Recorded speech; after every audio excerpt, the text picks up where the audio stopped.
Okay, this is review B, numbers 31 through 45.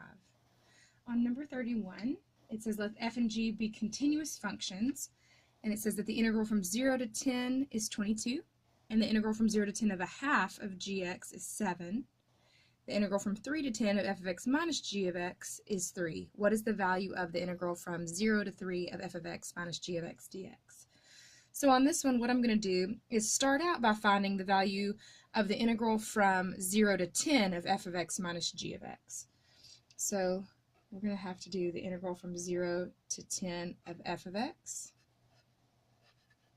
minus, and since I have a half here, I'm going to have to multiply that by 2 to get just the integral of g of x. Okay, so the integral from 0 to 10 of f of x dx is equal to 22.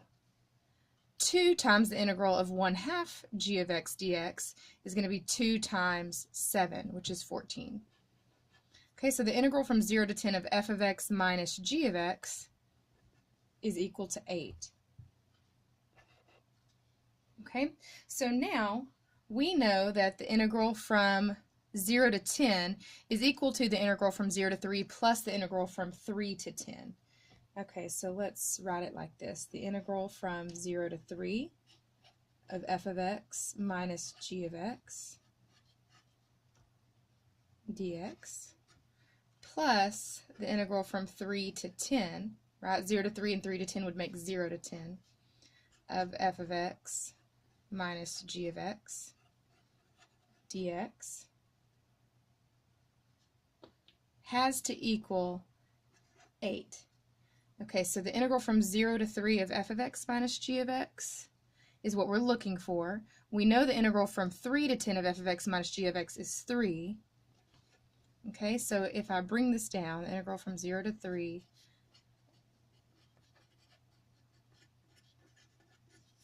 plus 3 equals 8, I can subtract 3 from both sides, and that means that this integral is equal to 8 minus 3, which would be 5. So all properties of integrals. Okay, on number 32, we're given several graphs. The graph shown is f prime, so this is the slope of f, and we're asked to figure out which of the following could be the graph of the original function. So this is the slope, we're going to the original function. So what I notice here is that above the x-axis, all the way from 0 to 2, f has to be increasing. Okay, so from 0 to 2, f is increasing. From 2 to 3, f is decreasing. And then from 3 to 4, f is increasing. Okay, so start at 0, and I should see increasing all the way to 2, and then decreasing. Here, it's increasing and then decreasing all in between 0 to 1, so we know that A is not the answer. On B, it's increasing to 1, but then it starts to decrease. And so remember, I have to have it increasing all the way to 2, so not B. And then on E, it's increasing to 1 and then starts decreasing. So again, E cannot be the answer either. Okay, so we have 2 answer choices left. Now we have to eliminate one of them. Okay, the other thing that I notice is that a maximum, or where the slope changes from increasing to decreasing, is where you would have an inflection point on the graph of f. Okay, again, if the slope of the slope changes sign, that's an inflection point. So there's an inflection point here, and there's an inflection point here, and there's an inflection point here. Okay, so I'm just putting IP for inflection point.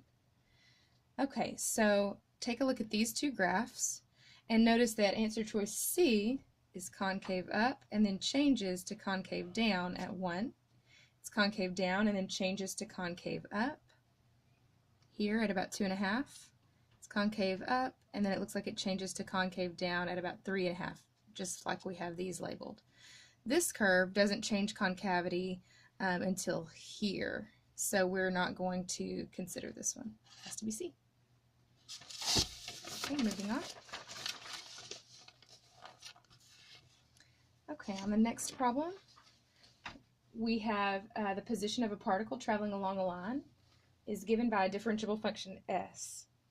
And it says s is decreasing for t is greater, it's increasing for 0 to 3 and decreasing after 3. What is the total distance of the particle? We're just going to set up an equation here because we don't actually know the function. So remember that total distance means that we have to take the absolute value of the velocity or the derivative of the position. So the total distance is going to be equal to the integral from 0 to 6, so the distance accumulated over the first 6 seconds or 6 units of time, of the absolute value of the velocity or the derivative of the position. Okay, if it was displacement, we wouldn't put the absolute value symbols, right? We would just consider the negative area as negative. Okay, number 34, you've got a cup of tea cooling in a room, and it says that the rate at which it is cooling is R of T, and it says the initial temperature is 150 degrees. We want to know the temperature to the nearest degree after 4 minutes. So make sure that you start with your initial temperature, and we're going to add it to the amount decreased from 0 to 4 seconds. Okay, so we're just going to put R of T here, so negative 5.89 e to the negative 0.053 t dt. And we're just going to plug that into the calculator, so math 9, and you'll end up with 128.7699. So the nearest degree, that's 129. Okay, again, that's math 9 on the home screen. Okay, the next question. Number 35, we've got the derivative of the function is f prime on the interval negative 2 to 2. At which values of x does f have a relative maximum? Okay, so I would put this into the calculator and take a look at what we have. Okay, so let's go to y equals, and we're going to plug in 2x cubed minus 5 sine x squared plus 1. And we need to make sure that the mode is in radians before we go any further. And I'm going to actually change the window. Since I'm looking at just the interval negative 2 to 2, I'm going to change the x min to negative 2 and the x max to negative 2. And then I'm going to go ahead and graph it.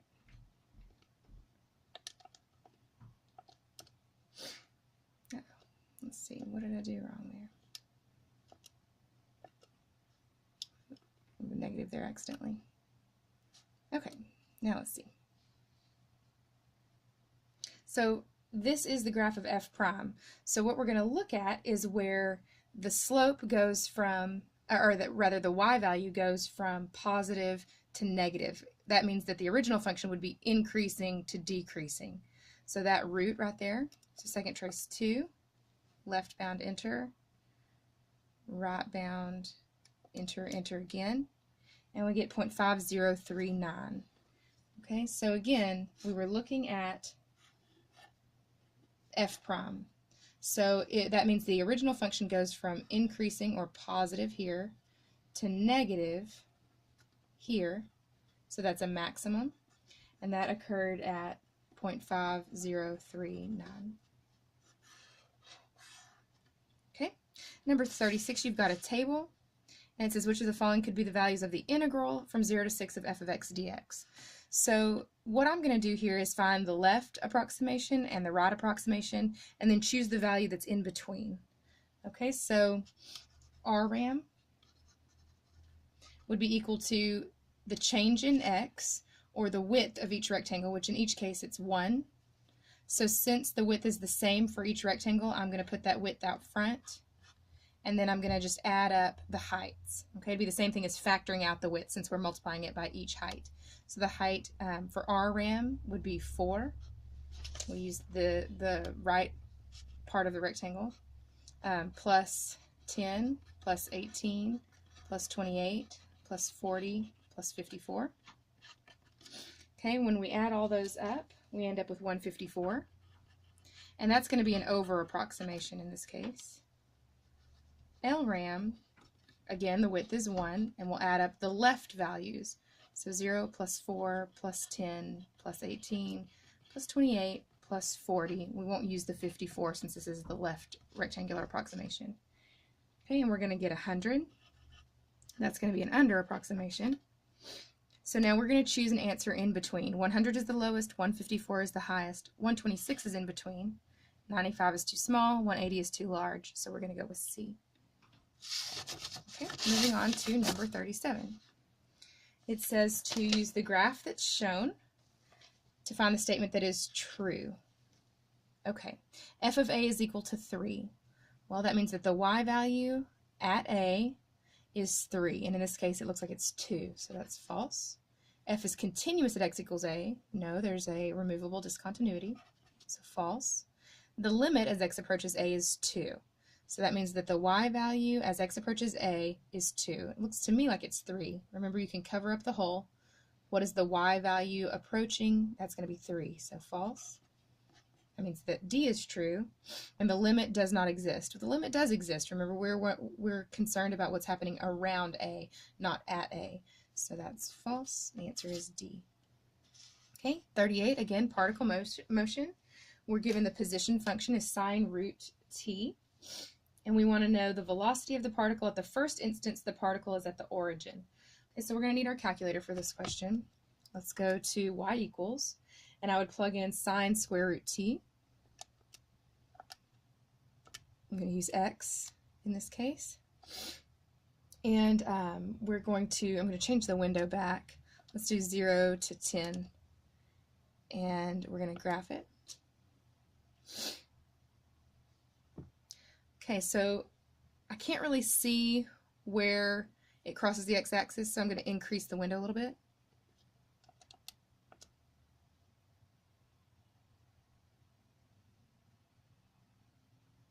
Okay, so let's calculate that root right there.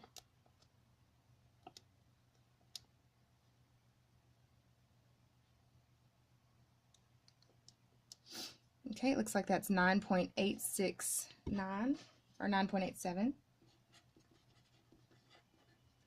And that's where we want to find the derivative. Okay, so the position equals 0 where it crosses the x-axis. And I want to know the velocity at that point. So that's the derivative of the position at that point. So let's do second, calculate the derivative. And we're going to use 9 point, and I'm going to plug in the whole thing, 8696044, enter. And the derivative is negative 0.159. So the velocity is equal to negative 0.159.